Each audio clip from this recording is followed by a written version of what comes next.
Bom dia.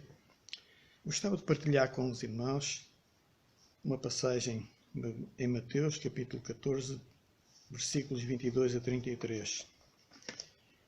E logo ordenou Jesus que os seus discípulos entrassem no barco e fossem adiante para a outra banda, enquanto despedia a multidão.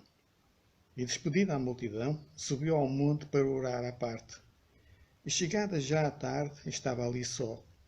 E o barco estava já no meio do mar, açoitado pelas ondas, porque o vento era contrário. Mas à quarta vigília da noite, dirigiu-se Jesus para eles, caminhando por cima do mar. E os discípulos, vendo-o caminhar sobre o mar, assustaram-se, dizendo: "É um fantasma!"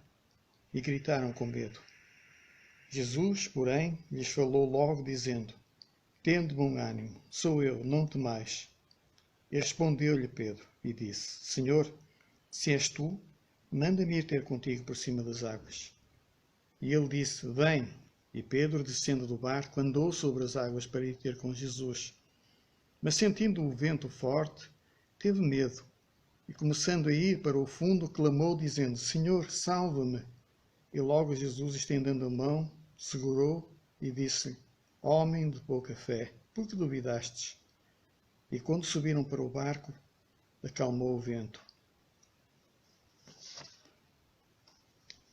Depois de um dia muito agitado, com a morte de João Batista e a primeira multiplicação dos pães, Jesus ordena que os seus discípulos entrem no barco e passem para a outra margem, porque ele queria ter um momento a sós com o Pai. Algo interessante, muito interessante, esta atitude de Jesus, refugiar-se com o Pai, na presença do Pai. Os discípulos foram a meio da viagem e aconteceu aquilo que todos nós bem conhecemos na leitura do texto.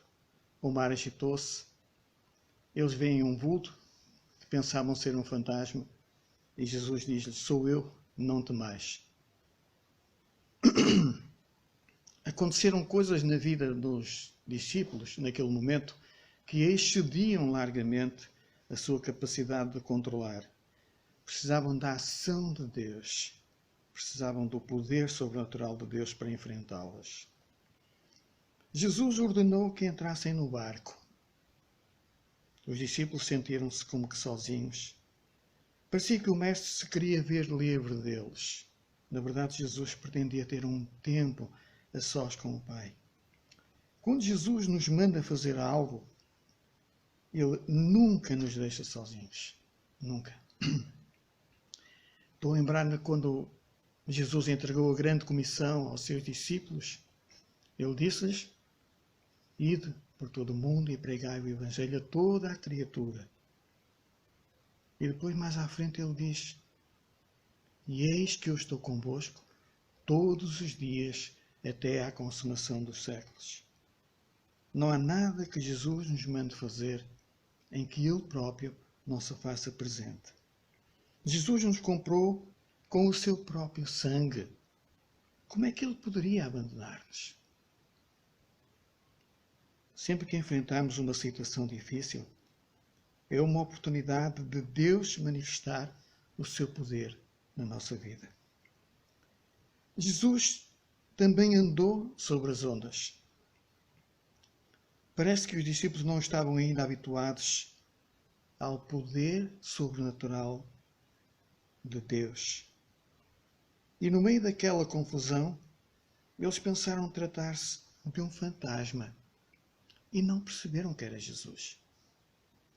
No Evangelho de Marcos, onde este relato também acontece, lemos que os seus corações estavam endurecidos porque não entenderam o milagre da multiplicação. Como também, se calhar, não entenderam outros milagres, como o das bodas de Canaã, para não falar de outros. Muitas vezes nós nos abrimos ao poder sobrenatural de Deus. Nós não nos abrimos a este poder. Olhamos apenas para as nossas capacidades humanas, para as nossas limitações, e tentamos encontrar em nós e nas nossas capacidades o escape. Mas só Deus tem o livramento, poder sobrenatural para nos ajudar a vencer as tribulações. Mas Jesus também exortou os discípulos a terem bom ânimo. Jesus podia ter dito tantas palavras de conforto, as mais diversas que nós possamos imaginar. Mas ele disse apenas uma pequena frase: tendo bom ânimo, sou eu, não temais. Estas palavras de Jesus são para nós também hoje. Quando olhamos à nossa volta e vemos todo este problema com esta pandemia e não só, e as consequências que isto ainda vai ter, Jesus nos diz: tem bom ânimo. Não te deixes abater nem te atemorizes. Precisamos nos lembrar que com Jesus nós estamos condenados a ter sucesso, a vencer. Precisamos entregar os nossos medos, angústias e aflições nas mãos do Senhor, que tudo pode e que nos ama com um amor incomparável. Por último, Jesus ensina-nos a andar sobre as ondas. Já andaste sobre as ondas? Jesus ensina-nos. Jesus mostrou-nos que é possível andar sobre as ondas. Com o exemplo de Pedro. Pedro teve que vencer algumas barreiras, mas andou sobre as ondas de um mar muito agitado. Para que também nós andemos sobre as ondas, precisamos olhar para Jesus como Pedro fez e não desviar dele os nossos olhos, como Pedro fez. E quando fez, começou a afundar-se. Precisamos de crer no poder de Deus. Jesus disse a Pedro: homem de pequena fé, por que duvidastes?